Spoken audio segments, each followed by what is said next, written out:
how do organizations pursue purpose successfully? Well, I have to say, it all starts with articulating a clear, authentic, and long-term purpose, something that's true today and that guides organizations well into the future. Purpose is an organization's aspirational reason for being, well beyond profits alone. It's why an organization actually matters to people. Mark Benioff, the CEO of Salesforce, says companies can do more than just make money. They can serve others. The business of business is actually improving the state of the world. And in fact, research shows that 68% of executives believe that purpose gives companies the agility to innovate, especially in times of disruption. And 59% believe that purpose can drive transformational change. And this is particularly true of big picture organizational purpose. So purpose that umbrellas over individual divisions or departments of a corporation. A purpose-driven company stands for and takes action on something bigger than its products and services. Purpose can be an organizational strategy and a roadmap to remain competitive in a very fast-paced, changing economy. According to PricewaterhouseCoopers, get this, 79% of business leaders believe that purpose is central to success.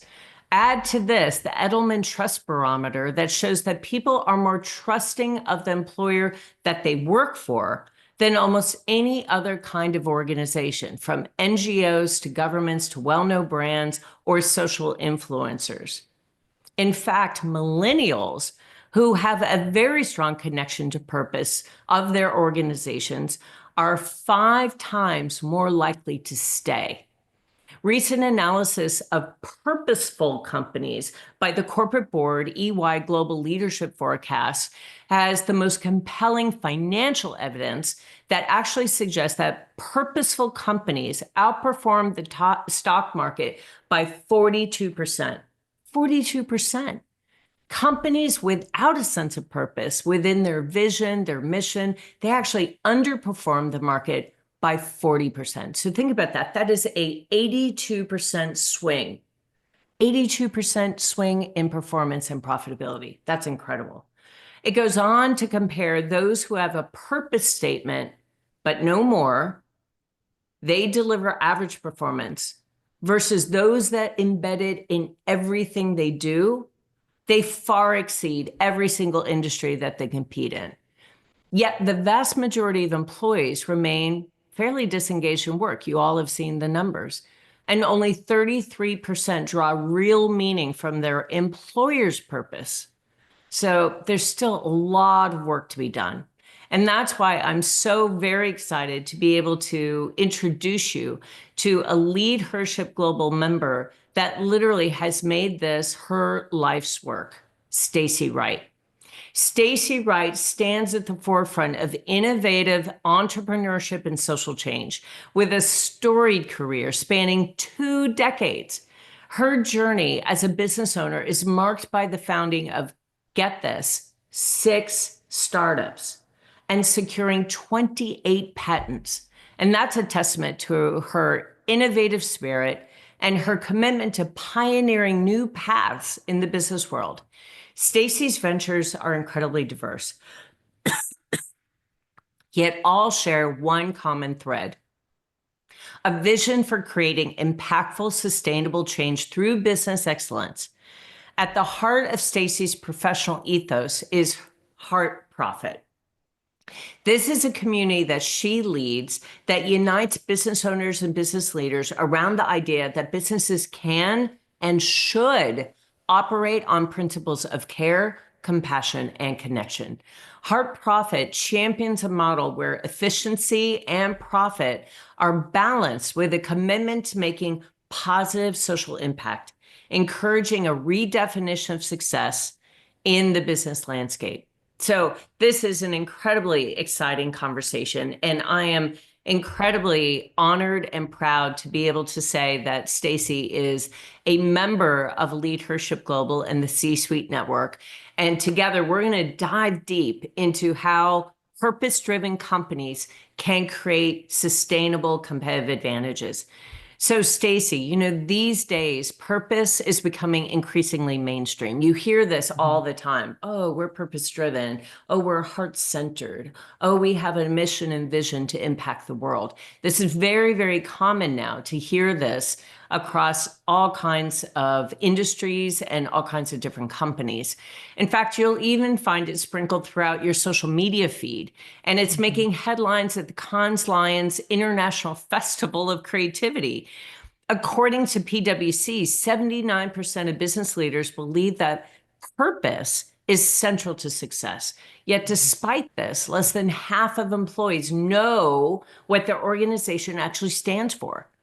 What makes it different? They couldn't even recite what that company's purpose is. So, how can companies develop a clear purpose statement and communicate that throughout their organization, Stacy? Oh, that's a great question. And thank you, Linda, for opening this floor up to have this conversation. You're right. It is becoming more of a trending thing to have purpose in your business. And it's exciting to see that people are appreciating that and people want to be a part of that. The way that you really, I mean, when you translate this to your people, a purpose-driven company starts with a purpose-driven manager or purpose-driven owner. And that comes from within, right? It's a very deep purpose. There's something there that's I'm passionate about that I want to make a difference in. And translating that to your people, I've done lots of different masterminds with female entrepreneurs and facilitated this. And what I've seen happen is when people go from being a solopreneur and then hiring people out, the passion that they have and the purpose that they have tends to remain with them. And then they hire people and it gets muddied, it gets watered down as the more people they hire and the more layers that get down there. So I think an owner or leader that has that purpose and wants to drive that purpose into their organization needs to be very intentional with how they communicate that and communicate that on a regular basis in multiple different ways. Let them see the purpose, let them feel the purpose, let them experience the purpose. So if my purpose is making sure that kids have food, then maybe my company and I go and volunteer at the at the soup kitchen one day a month or one day a quarter. So really helping your employees experience the passion that you have through an experiential learning process. But I definitely, love that. it And I has to love the take fact intention. And I love the fact that you said this is not a one and done type of situation. You can't announce your purpose at an all employee meeting in January and expect people in February, March, April, and May to recall that. It's something that needs to be repeated in multiple different ways, platforms, and experiences for people to truly understand what the purpose of that company really is beyond profitability. I love that. Mhm. Now, IBM connects purpose-driven innovation to the market through its Smart Cities Challenge, which invites governments to submit really thorny, difficult, challenging environmental, social, or infrastructural challenges. And the company harnesses its expertise, its technology to help create solutions. And IBM has reached more than 100 cities so far with this initiative, right? The Smarter Cities Challenge. And it's because it harnesses IBM's expertise and technology and creates a global movement to help create solutions for some of the most difficult, challenging, and problems or obstacles that cities face all around the world. And get this, Stockholm saw a 22% reduction in traffic congestion and a $92 million annual gain in revenue through the Smarter Cities Challenge by partnering with IBM. Bolzano realized a 30% savings in services for its aging population. Malta reduced water consumption by 15% and energy use by 25%. And again, all of this stems from IBM's purpose driven innovation bringing it to market through the Smarter Cities Challenge. And because of that, they have gained incredible market share, incredible leadership, and also expanded their thought leadership all around the world. So I feel like this isn't just disinterested philanthropy. Revenue associated with the Smarter Cities solutions increased, get this, 50%. And the Smarter Planet program as a whole has driven more than $7 billion in revenue to IBM, effectively creating a stronger competitive advantage for the company. So those who are aware of the program are, get this, 2 or 3 times more likely to consider partnering with IBM. So, Stacy, what are some of the tangible business benefits that you found with companies who adopt a more purpose-driven culture like IBM? Well, one of the things right off the bat is marketing and advertising because when I found out about Thistle Farms in Tennessee, they have a group of women that were trafficked that are now going through rehab and recovery and getting their life back, but they create products like products for your face, products for your bath and body products, things of that nature. So the women are actually producing products. They're learning a trade, they're learning how to do business, and then they sell their products worldwide. Well, I got so fired up about hearing about this organization because I love the impact that they're having and I love the sustainability of it. They're making their own money to make the impact that they're having through selling their products. So literally, I said, send me some of your flyers and your brochures. I'm going to a conference next week in New York with 100 business owners. I'm going to go tell everybody about this. And I literally took their brochures. I was making nothing off of this, but I wanted everybody to know because those are the kind of people you want to do business with. And so that's one of the benefits that is right off the top is you have people talking about it.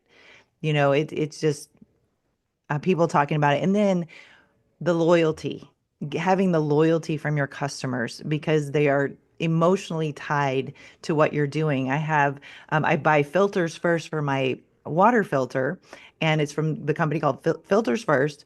And the owner of the company sent an email out and said he was running to raise money for cystic fibrosis. And my little brother had cystic fibrosis. So at that moment, there was a connection made, and I will never buy another water filter from anybody else. It will always be Filters First because there was an emotional connection for me there. So the loyalty is huge when it comes to having a purpose-driven company. And the third one is the energy, the passion, the synergy that you create within your organization, with your employees and with your customers and with your vendors, even that appreciate what you're doing. People are more apt to, vendors are more apt to give you a better deal or give you grace when you need it or help you on certain tough challenges. And your employees are more committed because there's an emotional attachment with that. So the synergy and the energy that comes from having the passion and the purpose driven business is just phenomenal. That's right. That's absolutely right. So there is an opportunity to share your story and gain additional customers, Mhm. deepen loyalty, deepen engagement, and all of that has tangible benefit. And as we just heard about IBM, it also Mhm. impacts revenue. It increases market share. It increases uh, really the competitive advantage for those companies that are aware that by partnering with them, they're creating tangible business benefits, not only for the nonprofit, the purpose-driven company, but also for those partners that endorse and align themselves with the purpose-driven company. So I love Yeah, that. that's true. Now, purpose can also be a way to set organizational strategy and guide decision making to maximize positive impact. And I feel like this is increasingly important now at a time when companies are being challenged, especially in today's economy. They often have to make tough choices, and corporate social responsibility is top of mind. So I think of CVS Health. Get this. In 2014, what was then called CVS Pharmacy became the first US drugstore chain to stop selling tobacco products. CVS realized that tobacco just didn't align with its purpose, which is helping people on their path to better health. Now, if that is their purpose, helping people on their path to better health, well, then removing tobacco from its stores was aligned with their mission, their vision, and their purpose. But as you can imagine, it was called into question largely because of the revenue associated with selling tobacco products, right? So it launched several initiatives around this idea of what it's going to take to remove tobacco from its stores. And it also launched programs to help smokers quit. The move resulted in, get this, pharmacy sales actually jumping up because not only did they embark on a initiative asking customers and asking vendors and partners about the path to remove tobacco from their stores, they also started asking, how can we help smokers quit? Well, by helping smokers quit, pharmacy sales actually leapt forward. So eliminating tobacco from its shelves was not only an important step towards credibly rebranding the company from CVS Pharmacy to CVS Health, but it's also putting its money where its mouth is. They knew that they were going to take revenue off the table by removing tobacco, but they literally regained that revenue by helping smokers quit that addictive habit. So these changes resulted in a 10% increase in revenue, notably via growth in the pharmacy benefits management, right? So a business play that might not have been possible without its renewed focus on purpose. So how can purpose-driven companies, Stacy, integrate purpose into their business strategy? And what may initially seem like this is going to be a hit to our revenue, this is going to dramatically impact our ability to be competitive in this market, can actually be a bonus, can actually be a benefit.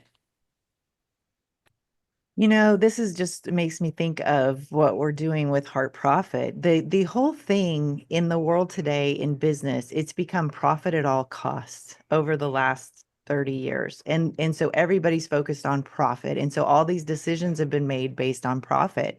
People are expendable. We don't care. We just want to make the profit. And so when a company like CVS, and I didn't even know they did that, and that's really, really impressive. When a company that large says, you know what, we're going to stand on a principle of what we stand for. We're going to align with what we say we're a health company. We're going to align with that, and we're going to follow through with that and make this decision. People are hungry for that. Consumers are hungry for companies that care.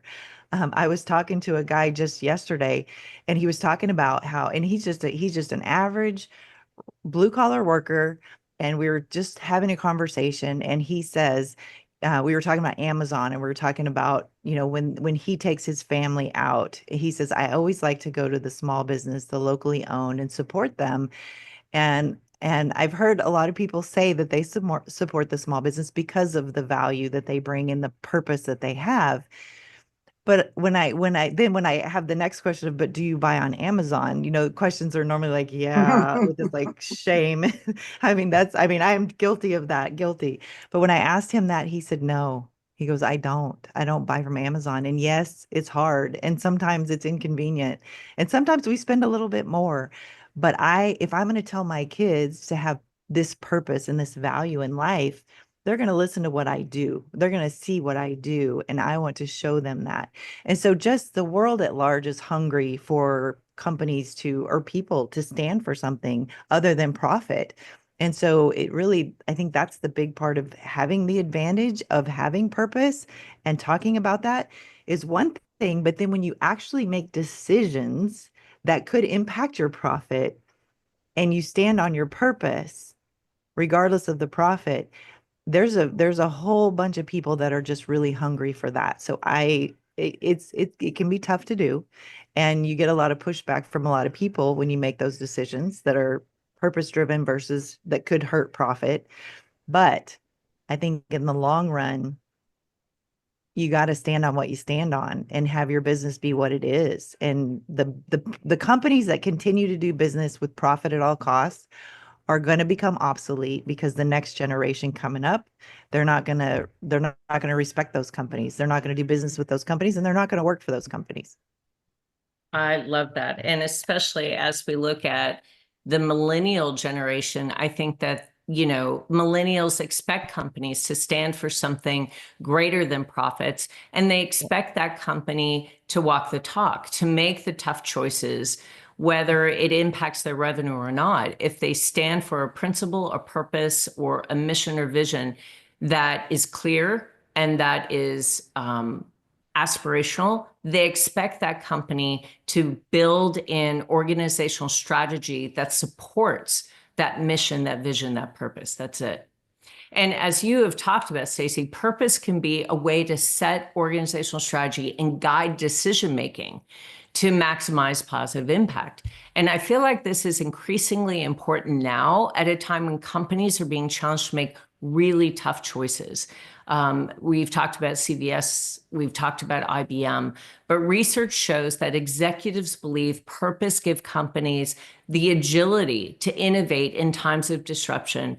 And 59%, really almost 60%, believe that purpose can drive transformational change. Now, that's particularly true of big picture organizational purpose. So not divisional, not departmental, but organizational purpose.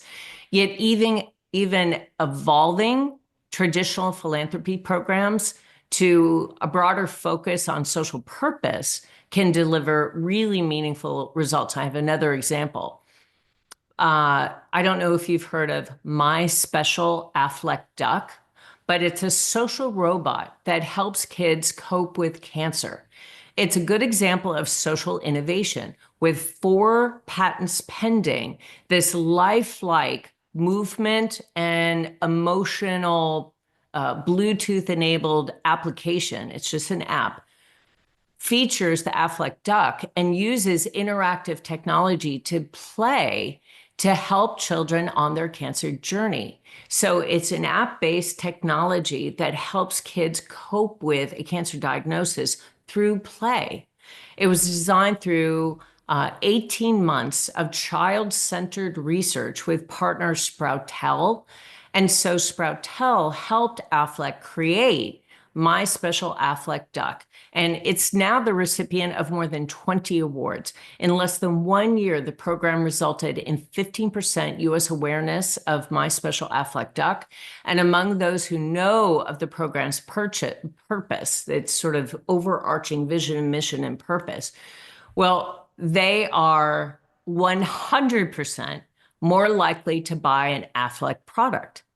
And in June 2019, the Cannes Lions Festival of Creativity awarded My Special Affleck Duck a Silver Lion for corporate image, communication, and reputation, and a second Silver Lion for the use of technology that pushes the boundaries of digital innovation. So I think that is such a wonderful example of social innovation based on purpose. And Stacey, I know you see lots of examples of this type of social innovation happening across industry. So how can purpose-driven companies continue to innovate in a way that aligns with their mission and vision and advances their purpose? I think it goes back to what you were talking about before with the IBM project, is they're actually utilizing the collective intelligence that they have within their organization to solve bigger problems. And I'm going to give a little shout out to Gloria, who's on the call with HBWP. They teach a framework of leadership for businesses that create commitment from employees.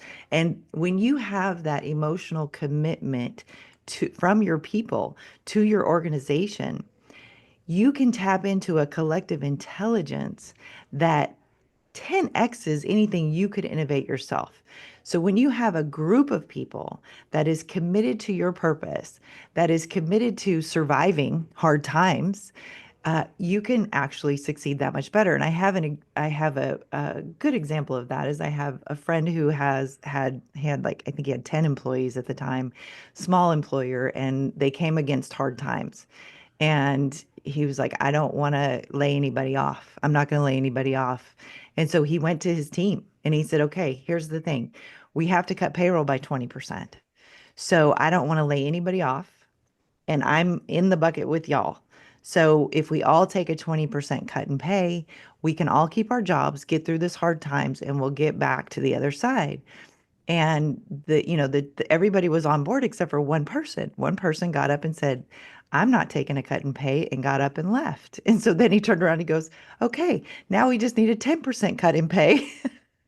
So but he didn't have to make that tough call to lay somebody off, right? He took it to the team, and then the team just pretty much decided what to do. But we've heard stories about that, and I know Gloria's heard stories about that over and over and over, where when you come to your people and you say, and you're bonded around a purpose and everybody's bought into it, you have that commitment, the intelligence that and the innovation that can come from that is just phenomenal. I love that. And what a great, great example. And it is so important that I think in times of crisis, as you described, that the leadership of that company, of that organization, that they have the courage and the boldness to be transparent and open and involve collective decision making, which can be, a little bit of a risk for a lot of leaders. They may see Yeah. that as, gosh, what if the collective, what if my employees aligns on a direction that's actually not sustainable long term? But I think that leaders that are very transparent, very open, very honest around the decisions that have to be made that are going to impact all employees, when Mhm. they involve their employees in that decision making, the employees become so much more connected, so much more loyal, so much more engaged, and they're willing to make those kinds of sacrifices to ensure long-term viability of their career. I think that's such a powerful example. Thank you for sharing that, Stacey. Mhm. And again, as we've talked about, purpose and purpose-driven business must go far beyond just traditional philanthropy, writing a check to a nonprofit. It's a business strategy. And so philanthropy will eventually reach suppliers, customers, distributors, and the whole of a company's operations. Their purpose, their mission, their vision is something that should be embedded in every single aspect of that company. And companies that articulate their core business purpose often seek to evolve the way that they engage with society. And surprisingly, that can be good news for a company's nonprofit partners. And I think of United Way in this instance. So, as most of you know, United Way Worldwide is the world's largest privately funded not-for-profit. It has nearly 1,800 local offices in more than 40 countries. And the United Way specializes in bringing people together to identify and solve local issues.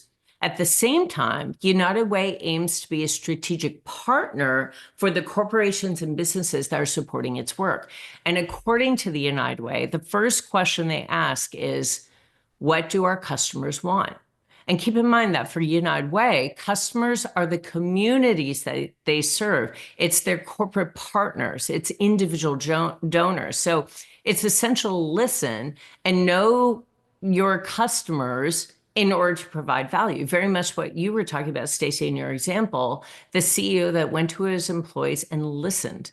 So corporate partners can connect with their employees, collaborate with other purpose-driven companies, and gain kind of a greater view into the ways that their philanthropy is impacting local communities. So, Stacey, from your expertise, from your experience, how can businesses engage their partners as nonprofits for positive impact?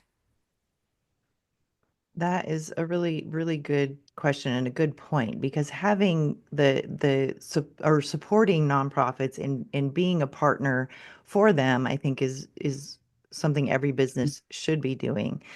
I say, and I think when you talk about purpose and you talk about strategizing around purpose, I really thought long and hard about this. I'm like, well, purpose really comes from the heart. It really comes from something that you deeply care about.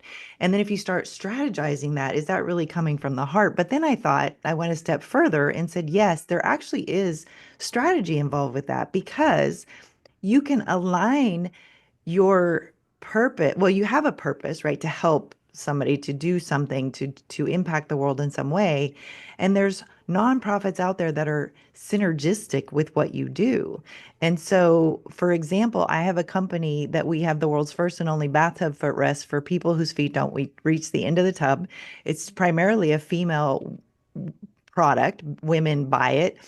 And we also, part of our purpose driven is hiring single moms and having daycare on site. So, P.S., if you hear babies in the background, that's why I'm here at the assembly plant.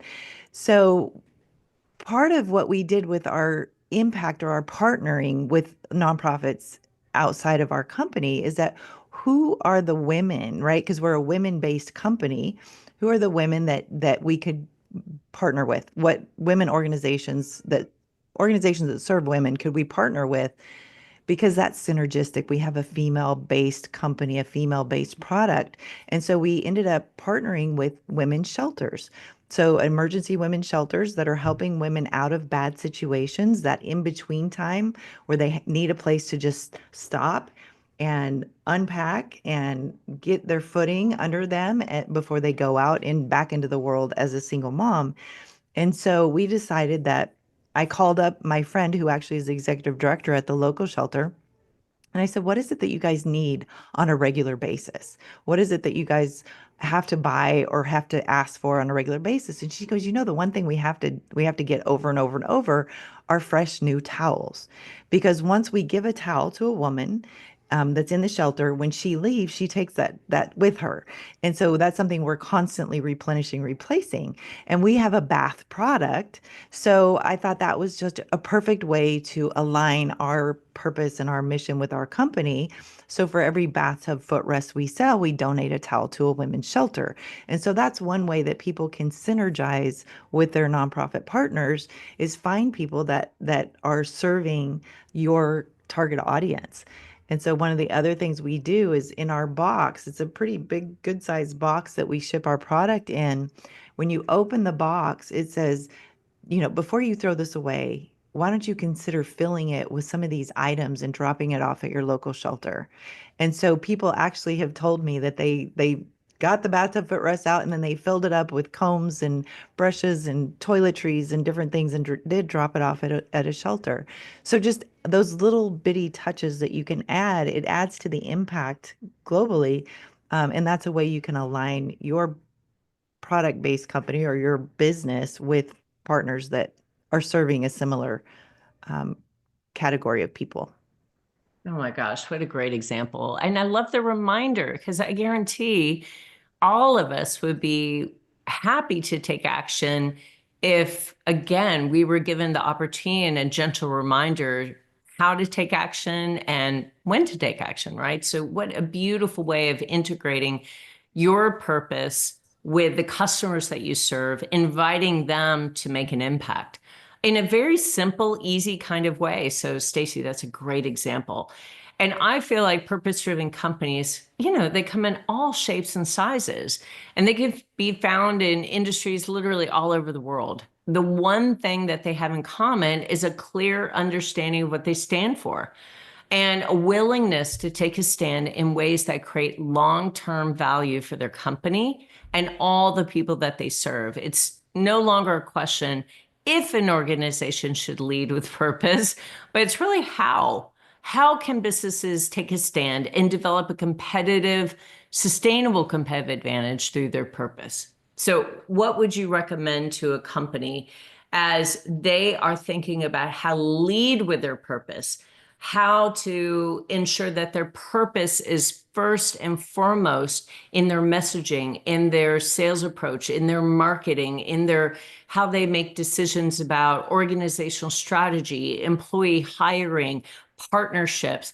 How can businesses take a stand and develop a sustainable competitive advantage through their purpose? I think it goes back to the first question we talked about, which is being very intentional to integrate your passion and your purpose into every person that works for you, every single person that works for you, whether it's the janitor, the salesperson, the customer service rep. Make sure that every single one of them has it integrated in them. And again, it goes back to being very intentional and having days of service where you're actually going out and performing your purpose as a group, as a community service experience and talking about it on a regular basis. And when people come to you and they ask for advice or they ask you what you want to do, and you want them to, want them to be integrated with that, help them make decisions based on the purpose. Well, what is our purpose, right? If they come to you and say, well, we're thinking of doing XYZ, well, how does that align with our purpose? And asking those questions and getting the employees to connect the dots inside their brains. That way, whenever there is a decision being made, whenever there is the marketing team going out to market you, whenever there is a salesperson going out to talk, that's part of who they are, just like it's a part of who you are. So I think it's really important that that gets integrated in your people. And as it's integrated in your people, then it automatically goes out and into the world at large. Yeah, really well said. So, Stacey, this was amazing, and I'm so grateful for your insight, your expertise, your experience that you've shared so generously with all of us. I'm going to stop the recording now and open us up for a discussion, and then we'll wrap up. But Stacey Wright, thank you so much for offering such wisdom, such insight, such incredible expertise around how companies can create a sustainable competitive advantage through their purpose.